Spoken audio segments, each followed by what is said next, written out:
O Diálogos do Diário hoje está recebendo José Aurélio Ramalho, que é o criador, o fundador do Observatório Nacional do Trânsito. Tudo bem? Tudo bem, é um prazer estar aqui com você, João. É um grande privilégio estar com você, a gente já conhece há muito tempo. Como é que surgiu o Observatório? João, em 2009 eu tive um convite para ir a Moscou acompanhar o lançamento da década de redução de acidentes de trânsito pela ONU. E eu fui como especialista e voltei de lá um pouco frustrado, porque chegando lá era um fórum ministerial, onde nós tínhamos mais de 200 ministros de Estado, e o Brasil não mandou um ministro sequer. E eu chegando de lá, eu falei, poxa, o Brasil não vai levar isso a sério. Nós éramos o terceiro país que mais matava no trânsito, né? Hoje flutuamos aí em terceiro, quarto, e aquilo me gerou um questionamento muito grande. Eu falei, voltando para cá, comecei a conversar com alguns amigos e a gente decidiu montar um projeto chamado Observatório Nacional de Segurança Viária, justamente para criar esse mecanismo de observar e tentar transformar esse ambiente no país. Por que vocês criaram o Maio Amarelo? O Maio Amarelo é outra história bem engraçada. O Observatório nasce em 2011, 2013, outubro de 2013, eu lembro a data, que é muito engraçado, João. Eu cheguei aqui em Viracopos, o aeroporto estava tudo rosa. As aeromoças da azul vestidas de rosa, o avião da azul rosa, me deram balinha cor-de-rosa. Eu saí fazendo o exame dos seios lá, o toque. De tamanho era como eles me impactaram com o projeto do câncer de mama lá do Outubro Rosa. Eu falei, cara, como é que eles conseguem? Né? Causa não se compara, João. Causa não se compara. Se você tem a causa animal, outro tem a causa do meio ambiente. Mas, se você pegar a causa do trânsito, você somar todas as outras causas, todas, o trânsito, somar todas as causas, o trânsito mata todas as outras causas juntas. O trânsito hoje é o que mais mata no Brasil? E aí, o que acontece? Eu falei, poxa, precisamos criar alguma coisa igual, né? Aí eu fui procurar, 2014. Hoje tem um monte de mês com cor. Eu estou falando de maio de 2014. Não tinha, só tinha Outubro Rosa e Novembro Azul. Estava chegando o Novembro Azul. Aí eu falei, poxa, que mês nós vamos lançar? Aí lembra da década? Sim. A década foi em Moscou, foi em maio. Eu falei, então vai ser maio. E amarelo por quê? A cor da advertência no trânsito. Então ficou maio amarelo. Até sonoro, fica estranho maio amarelo. Aí a gente lançou a campanha, João, e aí é um dado curioso. A gente não falou que era nosso. A gente só criou um e-mail. Na época não tinha rede social, não tinha WhatsApp. A gente criou só um e-mail. E aí a gente recebia mensagens das principais emissoras, não vou citar os nomes aqui, né, dos Ministérios da Saúde, do Denatran, perguntando quem está por trás do Maio Amarelo. Se vocês não falarem, nós não vamos apoiar. Aí a gente respondia por e-mail, né? Você precisa saber quem está por trás do Outubro Rosa para apoiar o Outubro Rosa? Então, por que a gente não falava que era o observatório? Porque é aquela questão do melindre. Se falar que é do João, eu não vou apoiar. Então, a gente ficou quieto durante 2, 3 anos. No 4º ano que o pessoal foi começar a descobrir que foi o observatório que criou. Então, é o primeiro movimento que nasce no Brasil e hoje já está em mais de 40 países.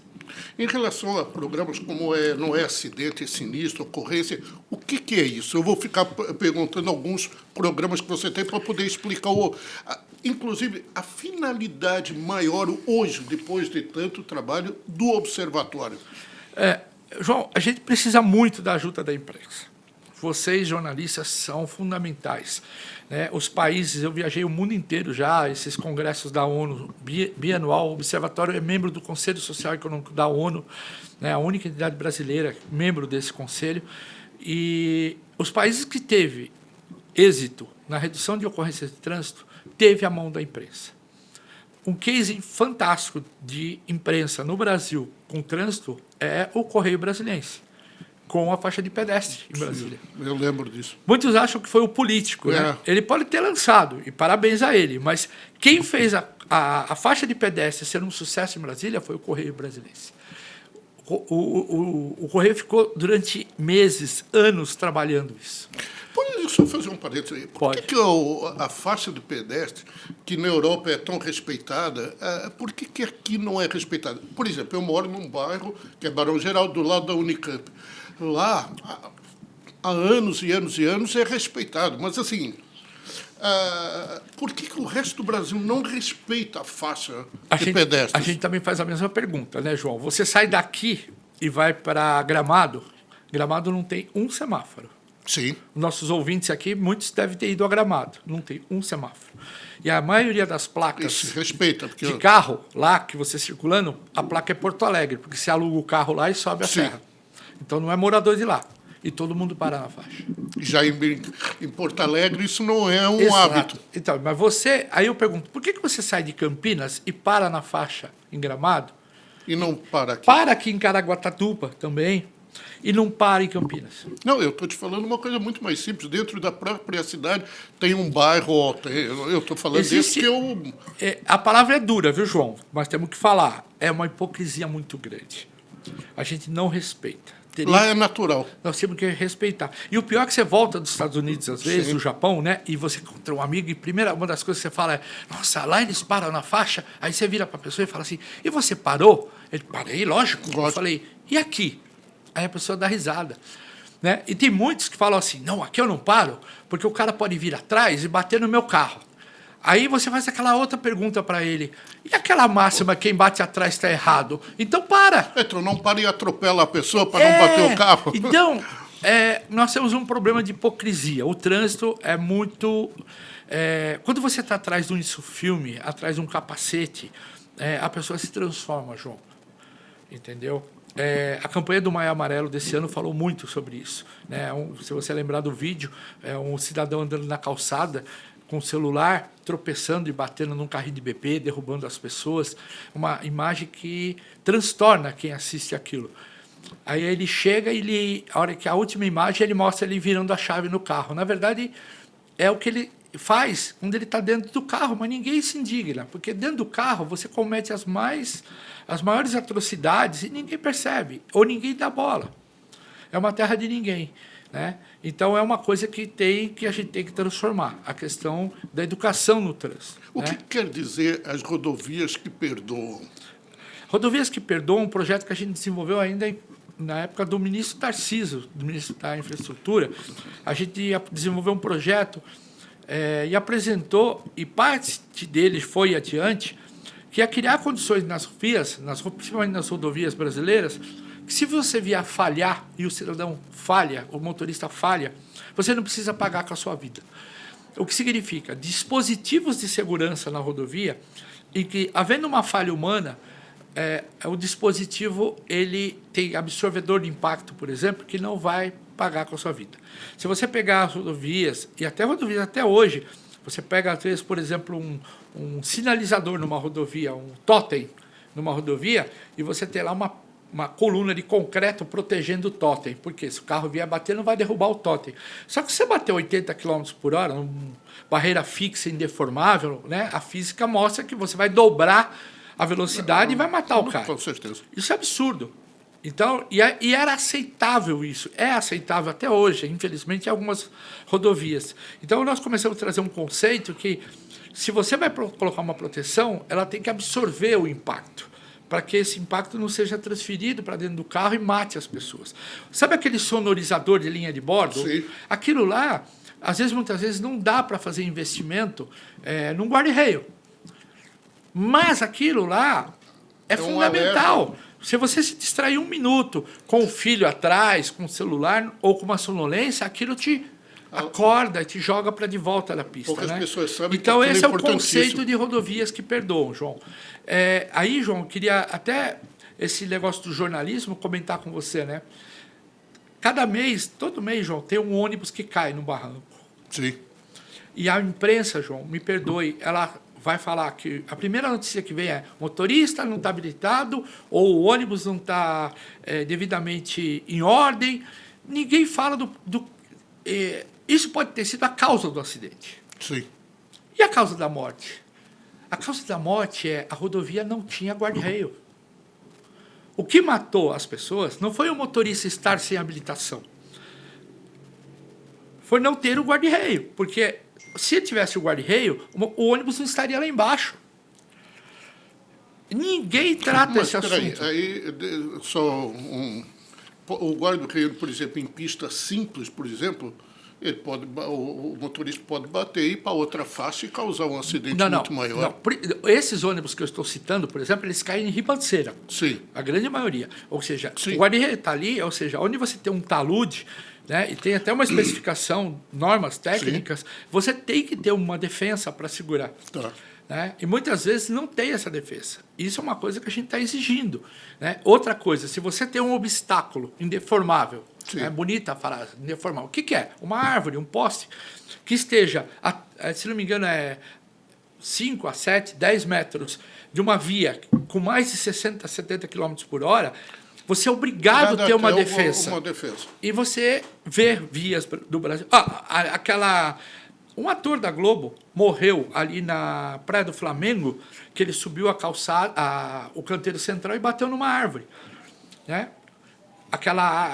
Ou a árvore não devia estar ali, ou tinha que ter uma defesa.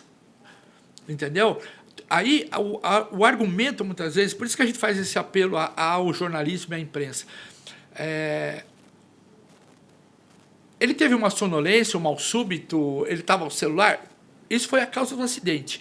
Né? O que matou ele não ter uma rodovia que perdoasse, ou seja, uma condição segura para a via. Então, a questão da engenharia da via é muito importante também. Então, isso é um pouco esses conceitos que nós estamos trazendo. E aí, João, eu queria trazer também uma nova nomenclatura para a imprensa, para a mídia que a gente tem falado.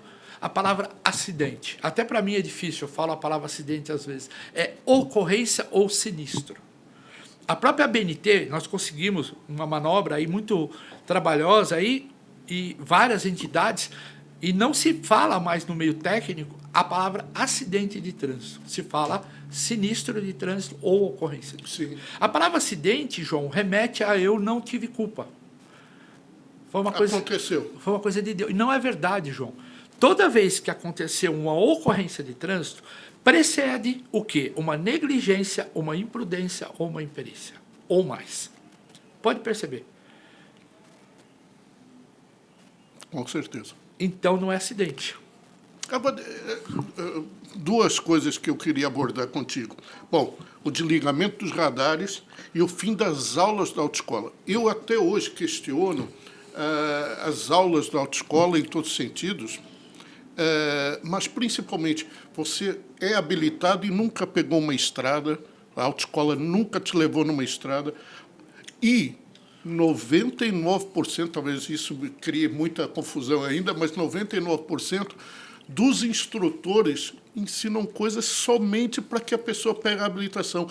Eles não ensinam o dia a dia, eles não ensinam o que é necessário. Ou seja, você faz isso, tem uma marca aqui no vidro traseiro para você poder fazer a baliza, você para aqui, mas a pessoa continua não sabendo andar no automóvel. Eu falo que você é preparado, você é adestrado para passar na prova. Exatamente. É assim que, e às vezes eu encontro o pessoal de autoescola, eles ficam bravos quando eu falo isso, mas é um adestramento para passar na prova. E isso a gente tem lutado também, né? Esse movimento que está tendo agora para o fim das autoescolas, eu não somos favoráveis a acabar com a autoescola. Nós queremos mudar o método de educação de ensino. Eu acho que educar pela percepção de risco, a hora que você percebe o risco, você muda comportamento. Se você não perceber risco, você não muda comportamento. Uma mãe trocando uma criança no trocador, você já tem filhos, então ela está ali trocando a fralda, né, tem o talquinho, a roupinha. Ela não faz isso para nada, João. Por quê? Ela não desvia a atenção do trocador por nada. Por quê? Porque a criança pode cair. Claro. Isso chama-se, olha que bonito, percepção de risco. É bonito.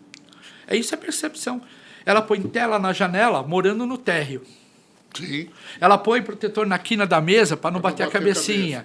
Ela põe protetor na tomada. Agora, essa mesma mãe, João, anda com a criança no colo, no banco de trás.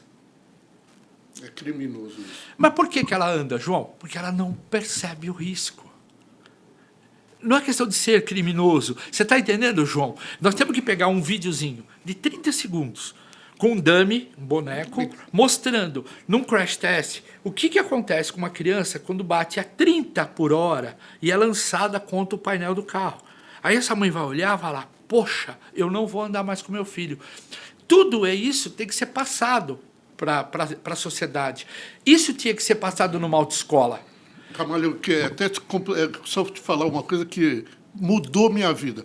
Há muitos anos atrás, o campo de provas da GM, aqui em Indaiatuba, montou uma estrutura para avaliação dos automóveis com esses que eram criancinhas e onde as crianças atrás, soltas, podiam passar e no meio dos dois, o efeito elefante empurrar o banco dianteiro contra o vidro.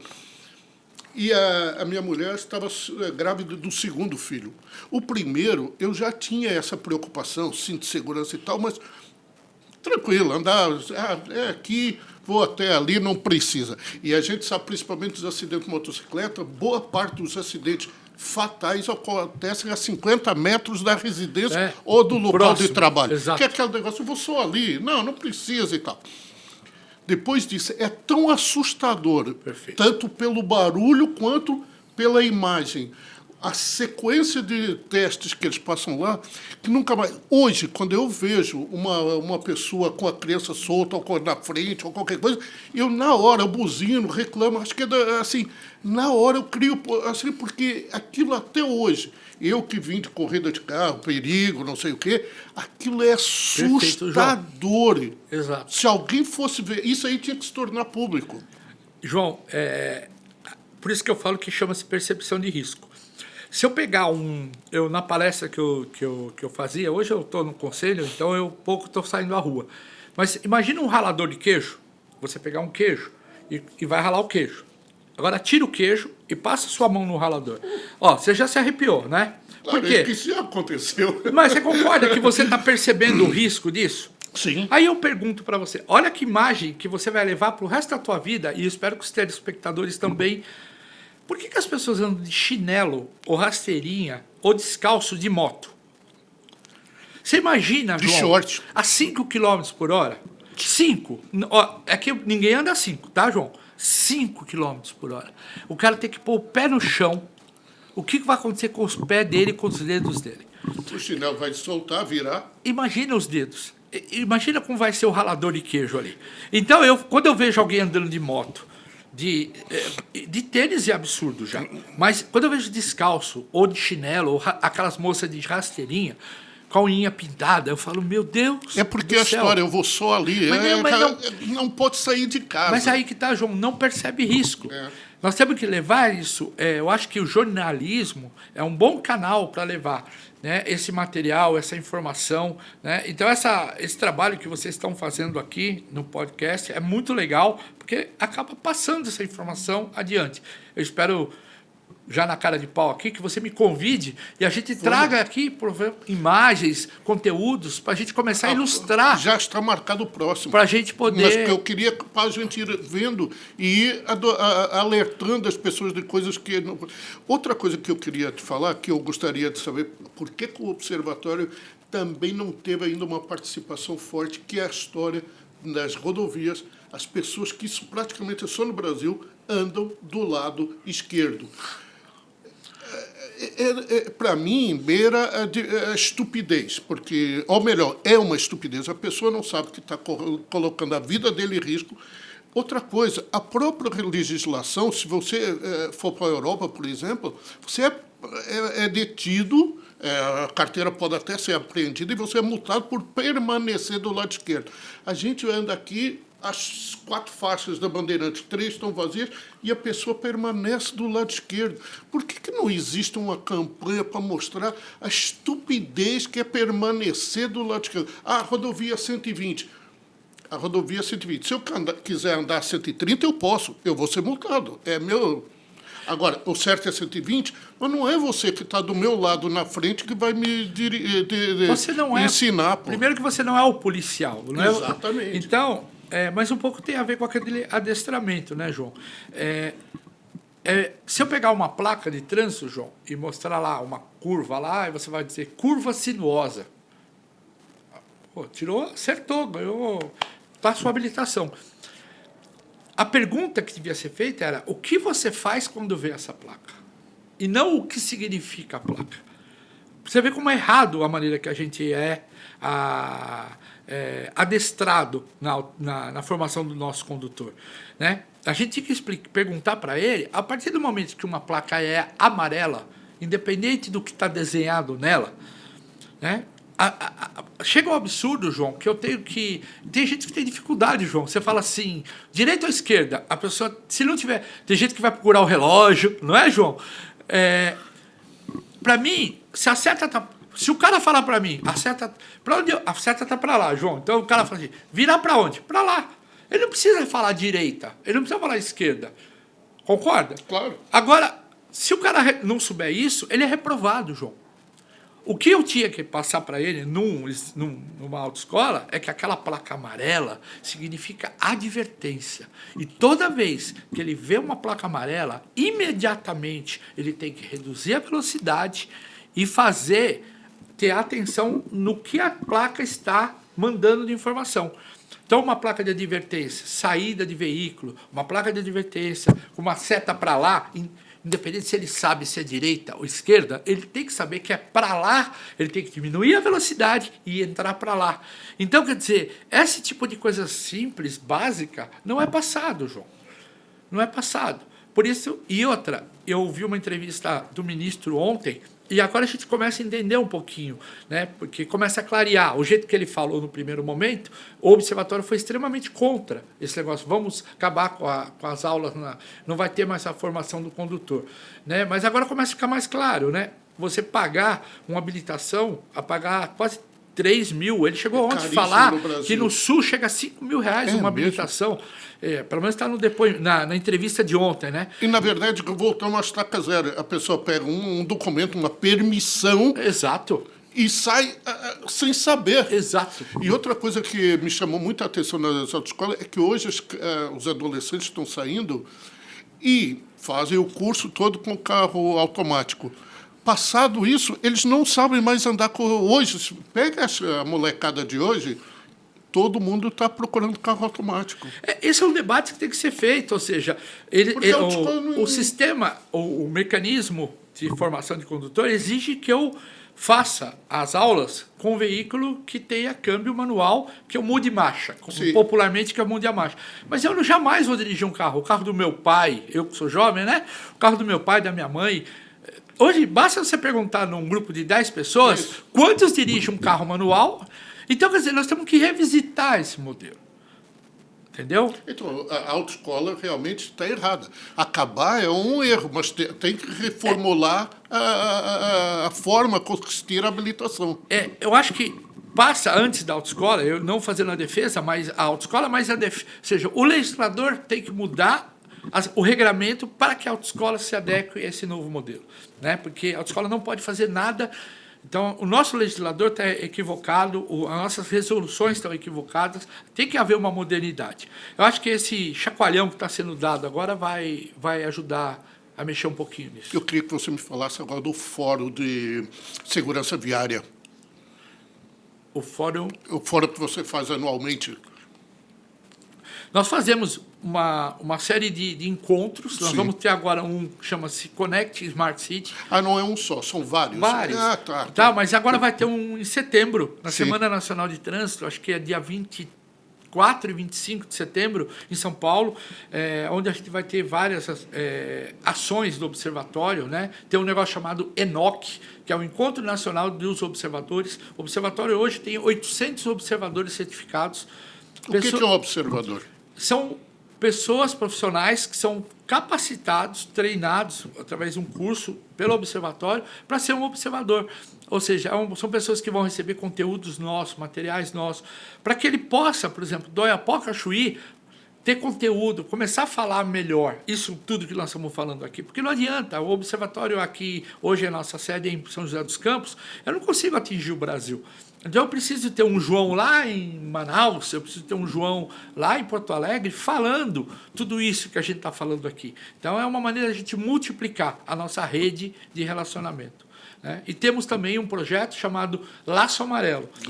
Porque o pessoal, quando termina o maio, o pessoal fala assim, pô, e junho? O que nós vamos fazer? Em julho? Então a gente criou um programa chamado Laço Amarelo para empresas, para entidades e para municípios, onde, mediante uma adesão, eles recebem um enxoval, um kit, todo mês do observatório, com posts para redes sociais, vídeos, artigos, para que ele possa desenvolver um tema diferente. Então, esse mês ele vai falar sobre faixa de pedestre, outro mês ele vai falar sobre cinto de segurança, outro mês ele vai falar álcool de direção. Então, ele mantém seu time, sua equipe, no caso, empresas ou o município, falando com a comunidade, com a sociedade, temas abordando a questão da mobilidade segura. Ramalho, quem estiver assistindo a nossa entrevista agora, como é que ele pode ter acesso a esse material do Observatório e se informar e, de repente, até aprender com esse material todo que o Observatório promove? Então, o site do Observatório é onsv.org.br e nós estamos em todas as redes sociais, LinkedIn, Instagram, Facebook. Mas lá tem material para a pessoa... Tem material já para... Muito material que nós produzimos é gratuito, tá? Alguns materiais envolvidos com exclusividade para empresas, para algumas entidades, né, também pode ser procurado para que o Observatório desenvolva para a sua empresa, para o seu município, para a sua entidade. Mas a maioria do material está disponível nas redes sociais. Você pode repetir o link? onsv.org.br. E os governos, como é que eles recebem o Observatório? Que é muito importante a parceria deles com vocês, né? Nós temos uma relação muito interessante. Tínhamos uma relação muito mais de ódio e amor, hoje nós temos mais de amor e ódio, entendeu? A gente divulga alguns indicadores, né? Aliás, com esse trabalho que você está desenvolvendo, João, a gente quer trazer logo daqui um mês, nós vamos soltar uma publicação chamada IRIS, que é o indicador do ranking dos estados e municípios brasileiros, como eles estão na questão da segurança viária. Então, você vai conseguir saber, por exemplo, como Campinas está em relação às cidades de São Paulo, como o estado de São Paulo está em relação aos demais estados da federação. É uma maneira da gente ter para motivar aqueles estados e municípios que estão trabalhando pela mobilidade segura, né, e, ao mesmo tempo, provocar aqueles que não estão fazendo. Então, respondendo à tua pergunta, quando o cara tem uma nota boa, ele fica feliz com a gente. Quando ele tem uma nota ruim, ele fica triste com a gente. Queria te agradecer a sua presença.